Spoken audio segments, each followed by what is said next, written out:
thank you for taking the time to speak to us today, Diane. We are greatly honoured to have you here with us and to hear about your life and why you have come to Deakin Island. Firstly, I would like to ask about your childhood, where you were born and what was life like for you as a child. Well, I was born in Mooloolaba, Queensland in 1933. I was one of 7 children, so as you can imagine, we had a very full house. There was also my 2 grandmothers and someone who ran the kitchen. My mother and father were both doctors, so they were incredibly busy and I didn't get to see them all that much. We also had a surgery in the house, so that meant the household was even busier. As a child, I didn't have a bedroom. My elder sisters did, but I was usually told to get out. I usually slept on the balcony and we had netting from the floor up. I did have a great childhood, yes. We spent a lot of time at the beaches, which was just beautiful, so pristine. This was in Noosa, Mooloolaba and Maroochydore. We went all along the Sunshine Coast. It was so open.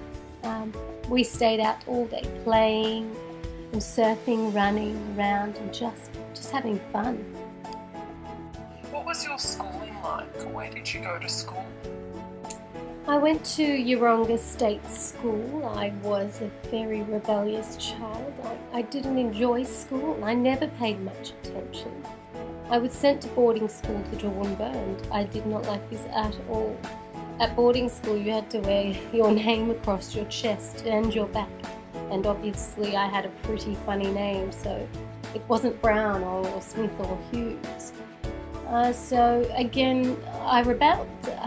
I didn't know what to do with myself at school. I wasn't excited about the teaching of the school. If they'd been intent on really teaching you things, I would have paid a little more attention. If there was a distraction, I'd get up and I'd jump out the window. I was quite out of hand. In schools like that, I don't think they expected girls would behave in such an outrageous manner. My father had to go to Germany after the war to work, and I think the reason for sending me to boarding school was because my mother was really having a hard time coping, so that's why I was sent. She wanted me to learn how to be lady, learn some decorum. We had houses at the school, and if you got black marks, you had to stand up in assembly and your name was read out, and if you got more than 5, you had to stand through the assembly. So I remember this one week, I think I had about 22. So yes, this was about the point that my parents decided to move me to New York for a little bit more parenting control. Here I didn't behave very well either. I went to Washington High on 17th and 3rd Avenue. We lived quite close to school, so I usually rode my bike. The classes were huge and there were so many people in the classroom. It was just terrifying. The teacher was always asking questions and I never understood, and half the time I didn't know what was going on, so I never went. I would use my money to visit museums of modern art, and I would walk around the parks, go see old movies on 14th Street. I got into the Royal Academy of Dramatic Arts and moved to England, which was I think in the 1950s, so I was about 17 years old. I was very young. I had to pay for living and study, so I worked in the circus and also in a wine shop. Were your parents still supporting you financially at this stage, or were you doing this all alone?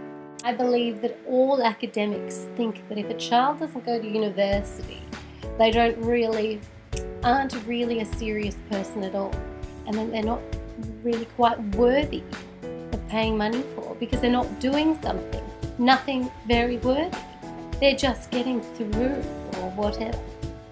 I'm not quite sure what my parents thought or still think, but I don't think that they took me seriously or the idea of my acting profession. You were either a doctor, like my 3 brothers are doctors. And I remember when my sister wanted to be a painter. She had to go to university and do a draftsman's course, otherwise my parents wouldn't have been okay with it. Where did your acting career begin? How did it all start? I discovered acting when I started dancing in Carnegie Hall, actually, where I stumbled into an audition and surprisingly got the part. Not long after there, I secured a long-time contract and landed my first leading role, which was in Passage Home. I was about 23 at this age. I think my parents were extremely shocked that I was earning more money than them, especially when they thought I was never going to do well. They were always worrying about me. And now I was achieving something quite amazing. How have you dealt with the fame and stardom of acting? I don't think I ever really did. I mean, this profession means you are always in the spotlight. There are people constantly watching you. It's the 60s. There's this obsession and fascination with the big world of huge films. I mean, people are obsessed by this fantasism of film. It's like living a life in a fishbowl for the world to see. The media has always been so attracted with my exterior looks, my love life, but not who I am in here. It's face value. It's not real. Having been married and divorced twice in the spotlight, it's been hard. Yes. When marriages are shared with the world, they're critiqued constantly. And the careers that we lead mean there's not much time for one another. It's quite impossible to maintain a relationship. I mean, I don't blame fame for all that has happened to me. I guess I have probably been the person that runs away when things get a bit difficult. It's just I can't find, or I haven't been able to find hope to get order of things. After breaking up with Sean, I stopped and I had to question, who am I? What am I doing here? Which is exactly the time recently I've begun studying under John Bennett, a spiritual teacher. This guy is very great and he's guided me in search for personal experience. Is this why you've come to Deakin Island? Yes, for me this is a voyage of self-discovery. In John's teaching, something that I've learned recently that's really struck me is when you are everywhere, you are nowhere. When you are somewhere, you are everywhere. The beach has always been my favourite place as a child. I felt part of it, part of the day. I really missed the open sea and the blueness of Queensland. So when I moved back to New York, I didn't want to go outside. I actually didn't for about 3 weeks.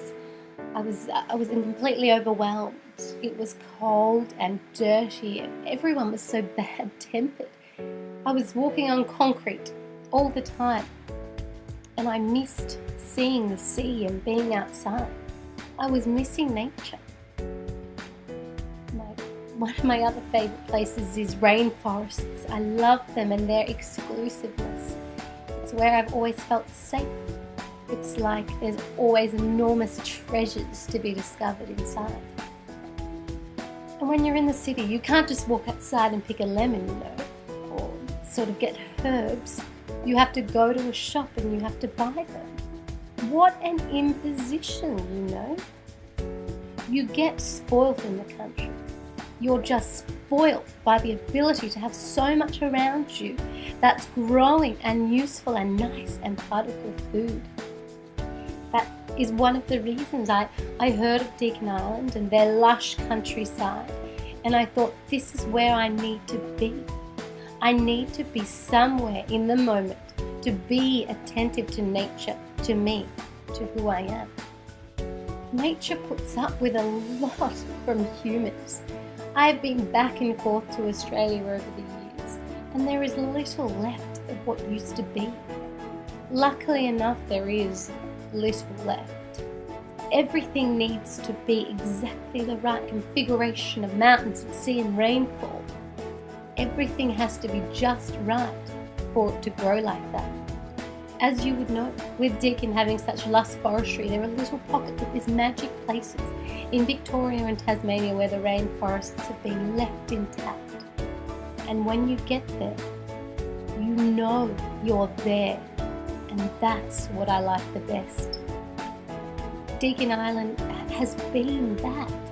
It's so undiscovered and hasn't been impeded by humans to the extent of other places, which means it's so unique. You smell freshness, you see colour, you hear nature. There is togetherness, balance of nature and humans, and ultimately a respect. So what are your plans now, your career or your life plans?